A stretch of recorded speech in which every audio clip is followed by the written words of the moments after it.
halos hindi ako makahinga kanina habang kinakausap ako ng doktor. Talagang, kasi syempre minsan hindi natin alam ba yung mga resulta ng mga medical results, mga ganun. Katulad na lang, naalala ko kasi nung araw na kinonfirm sa akin ng doktor na kailangan ko ng specialist for thyroid. Dahil ako ay confirmed na merong hyperthyroid. Sa akin ng doktor yung findings ng aking ultrasound. So kanina, tinanong ako ng doktor kung bakit daw ako nagpa-ultrasound. So sinabi ko yung story. And then binasa ni Doc sa akin. Okay? Kasi yung yan nga ba yung sinasabi ko, minsan merong mga nagko-comment na baka kailangan yung operahan, ganito, ganyan. So nakakapag-overthink tayo.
Good morning. Don't put in the mouth, okay? Good morning. Wow, nice dress. Wow. Nice dress. Wow. Lilit din pala. Lilit din si Yomi. Ay, puno din ang daya po. Ay.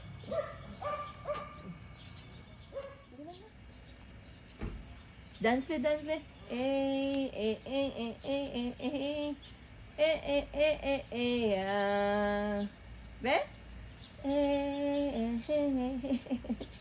Nice dress, Mayumi. Nice dress. Wow. Aso? Aso? Aso?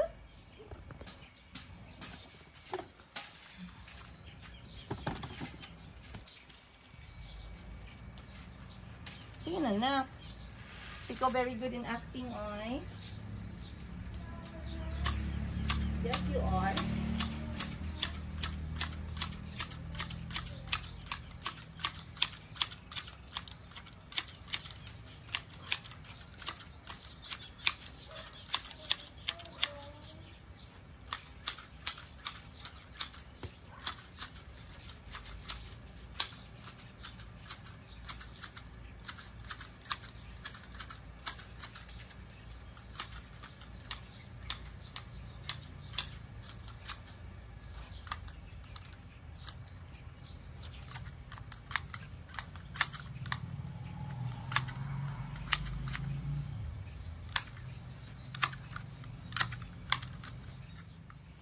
Mayumi. Mayumi. Oh, aso? Aso? Dancing?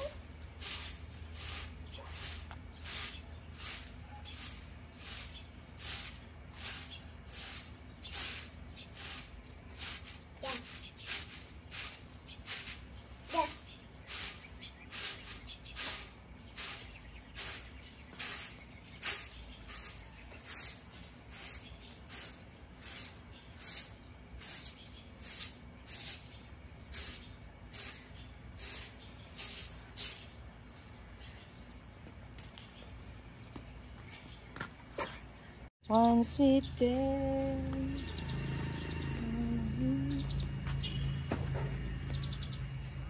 Ay, hi dog. Hi dog. Ay, nag-guys yun. Bakit nag-iyak? Bakit nag-iyak siya?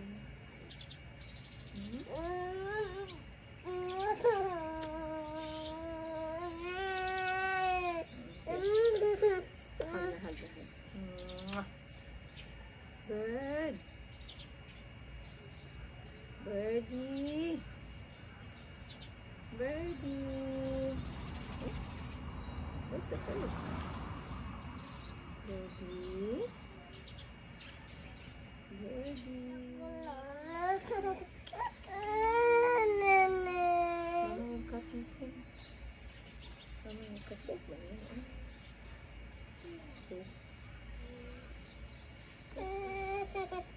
Ay, dirty nails pala. Dirty nails, huh? Where's your shoes? Huh? Where's your shoes? Soft shoes?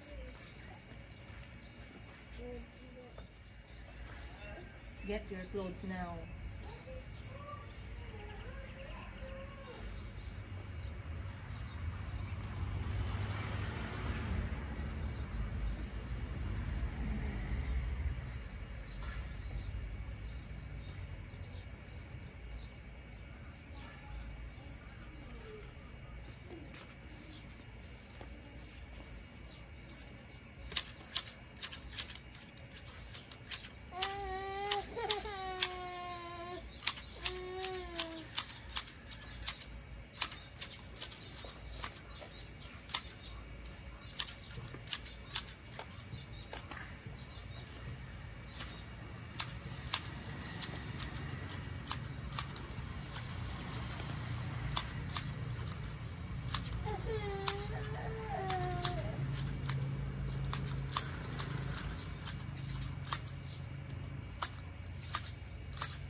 Yumi, enough ha.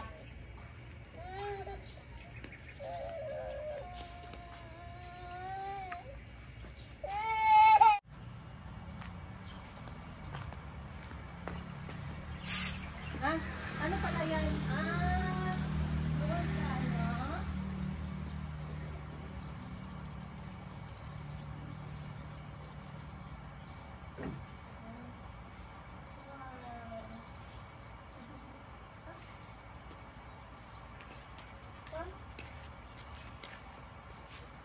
Sit ito. Sit.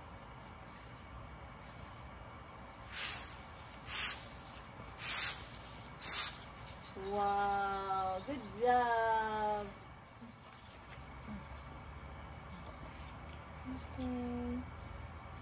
Chup.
She likes it. I have 2 of those things. Yeah, I saw one in the... I don't know. So I was so silly. I was just trying to tell her, stop crying, stop crying. Stop crying. Will you stop crying? And then I did not know she was trying to get something. But she's small enough to fit. Can you help Chico change to clothes, please? He's naked. Yeah. Good morning, guys. Time check, 8:51 ng umaga. Maayong buntag. Feeling ko ang dry ng aking balat. Sa sunod-sunod ba naman namin na pagligo ng dagat. Pero I cannot miss out the chance on this invitation. Sabi ko nga sa inyo kahapon. Pero maayong buntag sa inyong lahat. Sana okay po kayo. Happy Wednesday. I believe it's Wednesday. I am feeling okay right now, guys. I slept well last night. And natulog ako ng maayos kagabi, though medyo late na kasi yung mga anak ko, guys, hindi ko talaga ma-explain sa inyo. Dot ng dot. Hindi na ako makahinga. 3 pa naman sila. Kulang na lang, guys, talaga. Grabe yung mga anak kong to. Kulang na lang. 360 degrees talaga sila sa akin. So talagang inaantay ko makatulog sila. And tumakas ako para matulog ng maayos kasi hindi talaga ako makatulog. So, I woke up early, 5:30 ng umaga, at nag-desisyon ako na maglinis sa labas ng konti. Hindi ako magaling sa ganun nung pagkat ng mga damo. So, nagpaback up ako sa kapatid kong bunso. Sabi niya pupuntahan niya daw sa Sabado. So, sabi ko, mas maigi kasi Sabado wala kami. Siya na muna yung tatao sa bahay. Pero anyway, it's Wednesday. Bukas dapat yung alis namin. So, meron akong mga to do ngayon.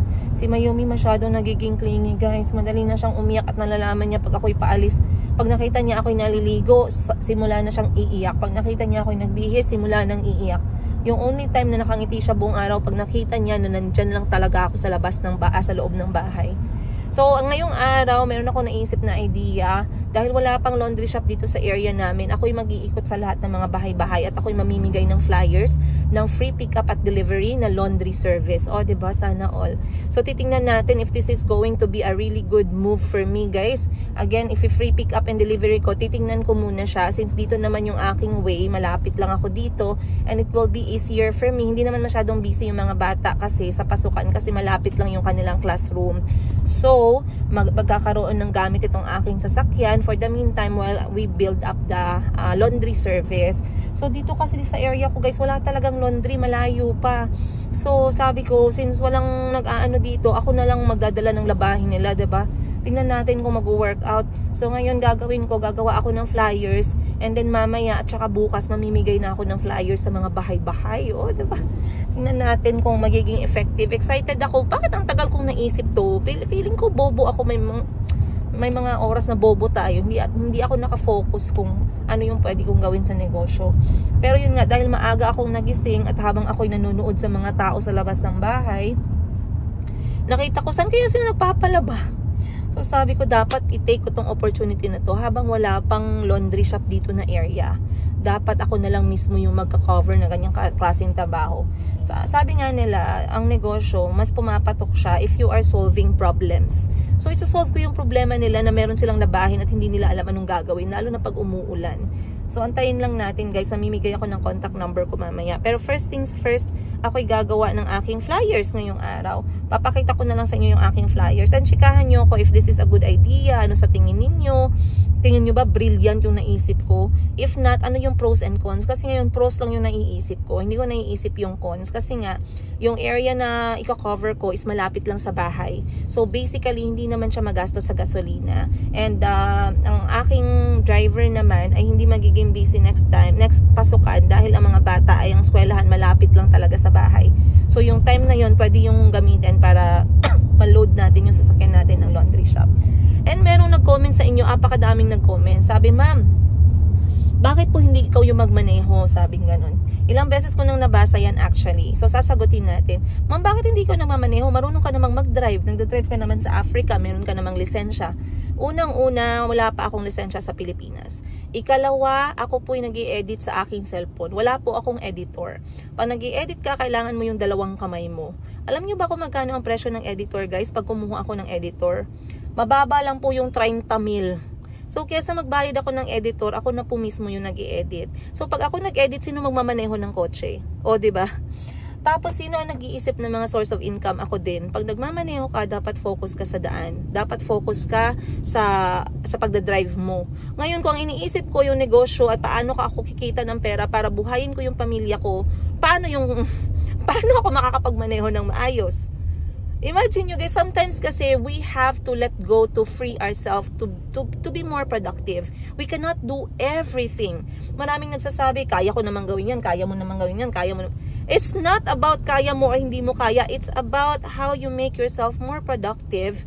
Kapag ka hindi mo ginawa yung isang bagay, what can you do? No, correct me if I'm wrong. You guys, correct me if I'm wrong, but that kind of mindset ng mga Pilipino talaga, kailangan nating baguhin. Hindi mo kayang gawin ang lahat. That's why we try to look for people that we could trust para mas magawa mo kung saan ka magaling. Okay? So ngayon, wag na nating ipilit. I know how to drive and I should learn how to drive. I'm going to learn, I'm going to get my license. I'm going to practice driving again in the Philippines, but only for emergency purposes. Like for example, wala ang driver, may sakit yung anak ko, ganun. Pero yung mga ganitong klase guys, believe me, I am never idle. Hindi po ako nakatunganga sa kotse every time na nakaupo ako dito sa likod. Alright? So once again, I understand what you're trying to say. Sometimes iniisip ninyo, magtitipid. Actually, hindi po ako makakatipid. Mamamatay po yung aking oras na ginugugol ko sa mga trabaho na alam ko magaling ako. Alright? So that's the reason why hindi po ako nagmamaneho talaga. I am productive mentally and my hands are also busy sa editing. So anyway, mag-aalas 9 na. First things first, pupunta tayo sa Mayumi Thailand Closet and then I'll see you guys on today's episode. Good morning guys! Nandito na tayo sa laundry shop. Nandito na tayo sa Mayumi Thailand Closet. Magla-live selling sana ako ngayon pero nag-live selling naman si Miss Giselle kahapon. So ngayon ako muna ay magpo-focus sa laundry shop. So nagawa ko na yun guys, yung aking idea kanina. Pakita ko na lang sa inyo. Ayan. So, kita nyo ba guys? Ayan.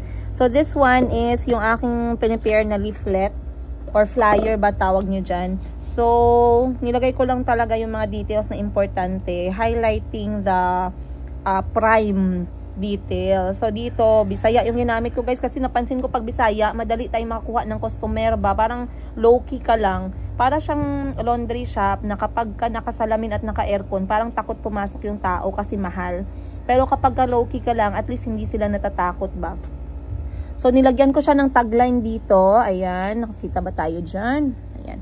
Ang tagline namin ay paspas, limpyo, og humot. Paspas means mabilis. Limpyo means malinis, then humot means mabango, then free pick up and delivery, wash, dry plus fold, 195 pesos, maximum of 8 kilograms. Call now, phone number, pick up schedule every Tuesday and Friday. So, nilagyan ko lang siya ng motor na merong basket na naka-fold ang mga damit. Kasi kanina naghahanap ako ng basket ng laundry. Yung mga basket ng laundry hindi naka-fold. So, at least mayroon tayong nakita online. But this is the final look of it. Ipapaprint ko na lang to and then kakuntsaba ko si Miss Giselle. Bukas whole day kaming bibigay ng mga flyers. Magdala tayo ng payong pala. Masunog yung beauty natin. Okay, so mamimigay kami ng flyers bukas kasi kami ay merong target area na pupuntahan. So, sana, ito na yung start ng aking idea, brilliant idea ngayong araw. And sana maging effective to, no? But we are hoping that this one could really help. Kita nyo naman guys, no? Direct to the point naman. Kitang-kita naman yung free na word. Pick up and delivery, kita nyo naman siguro, laundry naman siguro unang papasok sa isip nyo pag nakita nyo yan. Presyo, dapat pala daw pag presyo, red at saka yellow ang gamitin kasi it arouses excitement. Oh, 195, excited ako sa excited ako magbayad ng 195 pesos. Maximum 8 kilograms, call now. So ang mangyayari guys, babaguhin ko yung schedule ng buhay ko para ma-pick up ko yung labahin ng mga kapitbahay. Of course, yung phone number ko nasa baba. Isang number lang, no? Kasi minsan, nagdadalawang number tayo. Napapagod yung customer kung sino ba talaga yung tatawagan. But, yeah. Titingnan natin how this going to come out. At excited na kami sa idea na to. At sana this one is going to push our laundry business to the maximum limit. Ay, sana all. Sana bukas makapagtayo ako ng 10 isang shop na may 10 machine. Wah! Sangka dyan. Anyway, I'll see you guys more on today's episode. So kahapon hindi pala ako natapos ng advice doon sa humingi sa atin ng advice, no. So I wanted to talk to you guys about that viewer natin na humihingi nga ng advice sa atin. Kung ako nasa harapan ni ma'am, sasabihan ko siya na wag naman nating madaliin yung ating desisyon. Kapag mga ganyan kasi guys, kailangan nyo pag-isipan ng maayos. Okay? Wag tayong basta-basta magdesisyon, lalo na kapag may batang involved. Make sure na kapag nag-decide ka, ready kang mag-decide talaga. Kasi mahirap. Pupunta muna ako saglit sa MGM. Ano ba yan? Hindi ko na dediretso yung aking advice dahil nga ang dami kong gagawin.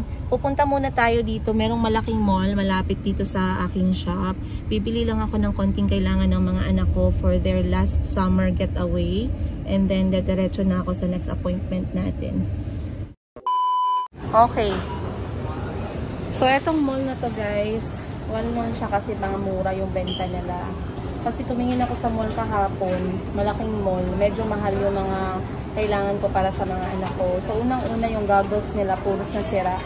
At si Cloudy mahilig na talagang sumisid, lumangoy. So maghahanap ako ng goggles dito na kahit mura lang, kahit na nasira siya, okay lang.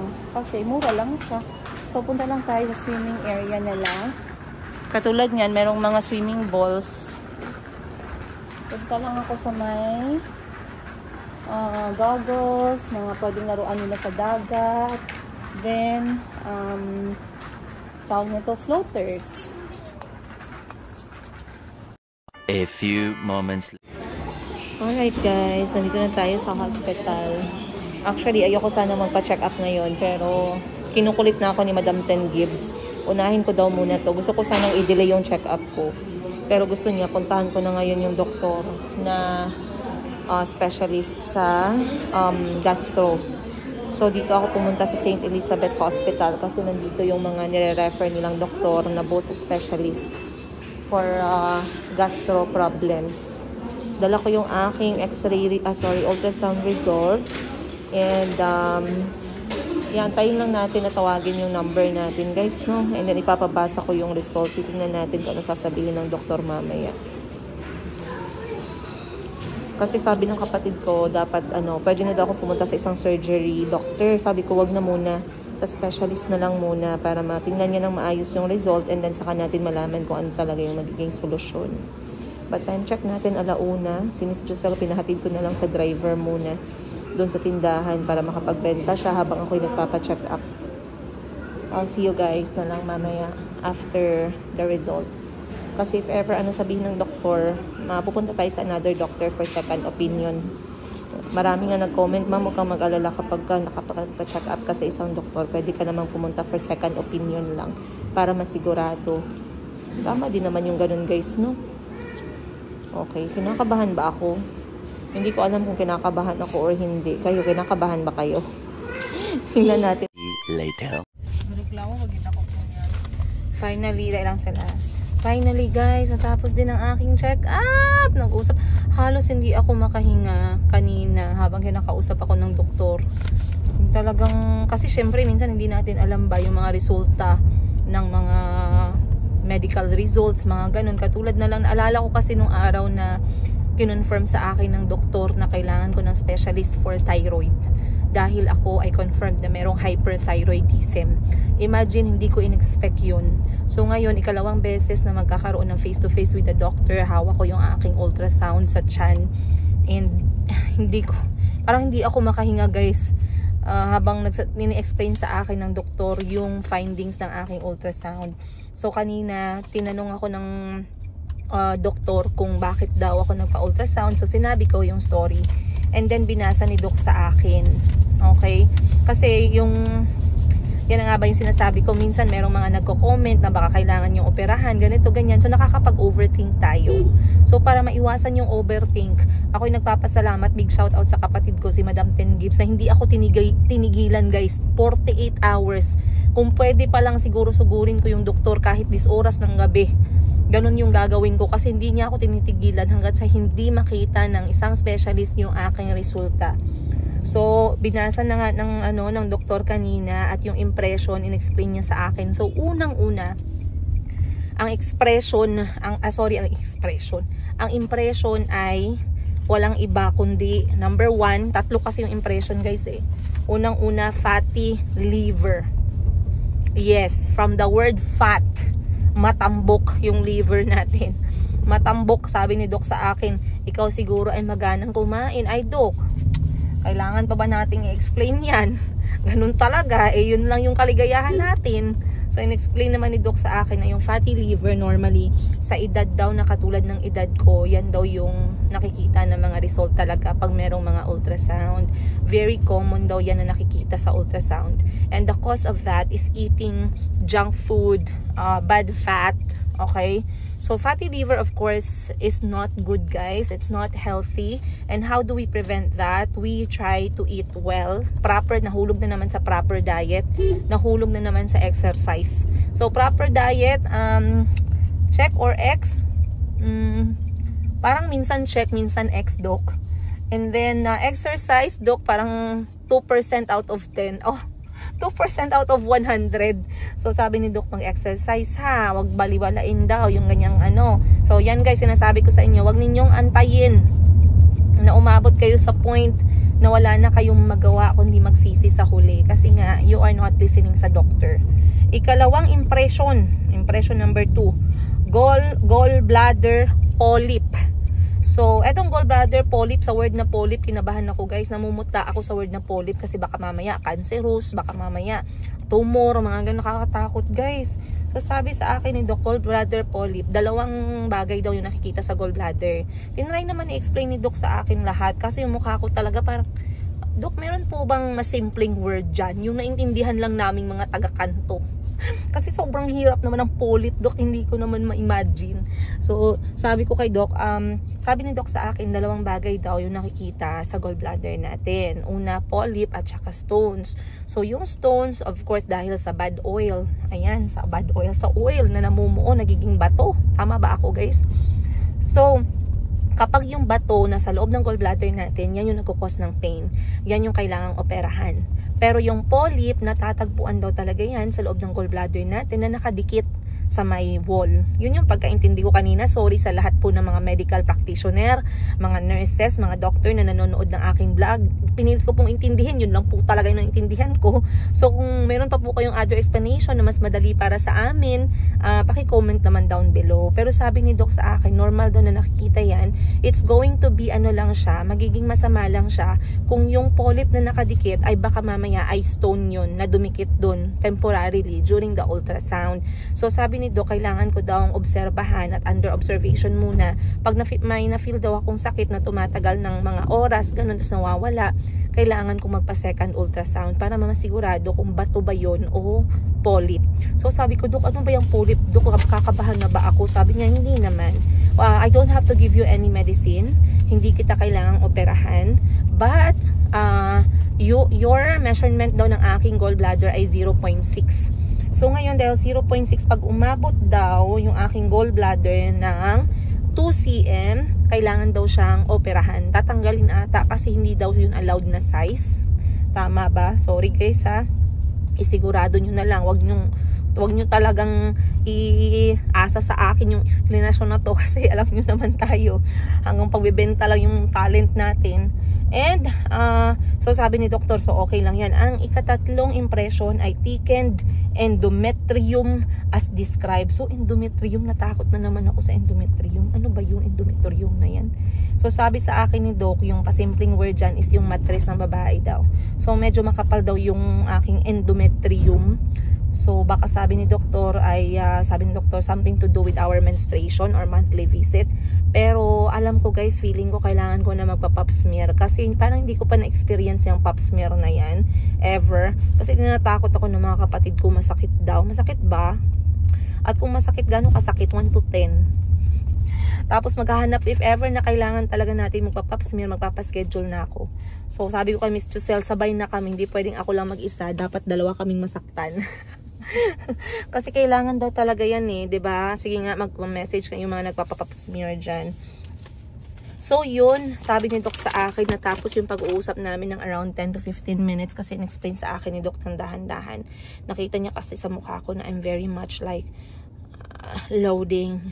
So sabi ni Doc sa akin, okay, ganito, ganyan, in-explain dahan-dahan. But of course, natanggalan po ako ng tunok sa aking isip at aking utak. Aking utak at aking damdamin pala dahil na-rule out yung mga iniisip natin na masasama. So dahil dyan, hindi ko lang alam, kailangan pa ba natin ng second opinion? Pag kailangan pa, sige go. Pero sa ngayon, ako'y nakahinga ng maluwag. And masayang-masaya yung pamilya ko para sa akin. Kasi sabi ko sa kanila, kinabahan ako ng bongga na kung may masamang mangyari sa akin, alam na nila yung gagawin. Wala naman silang i-claim na property. Wala naman silang huhukayin na kayamanan. Hindi guys, biro lang. Lord, joke lang naman. Lord, gawin naman si Lord. Pero Lord, wag kang mag-alala. Kain po ako ng tama. 95% of the time. 5% cheat day. And mag-exercise po ako. Lord, maglalakad na po tayo. So anyway, paalis na ako ng city guys. Dahil sa na-print out ko na itong aking ayan. Dahil sabi ko sa inyo, kami ni Miss Josel ay mamimigay ng aming flyers ngayon. So, tiniming namin ang oras ay 3:30 at hindi mainit. So, maglalakad kami ni Miss Josel sa isang subdivision at mamimigay nito. Dahil gusto kong i-try to kung papatok ba to sa aking laundry shop. Ayun. Samahan nyo kami ni Miss Josel guys. Let's go!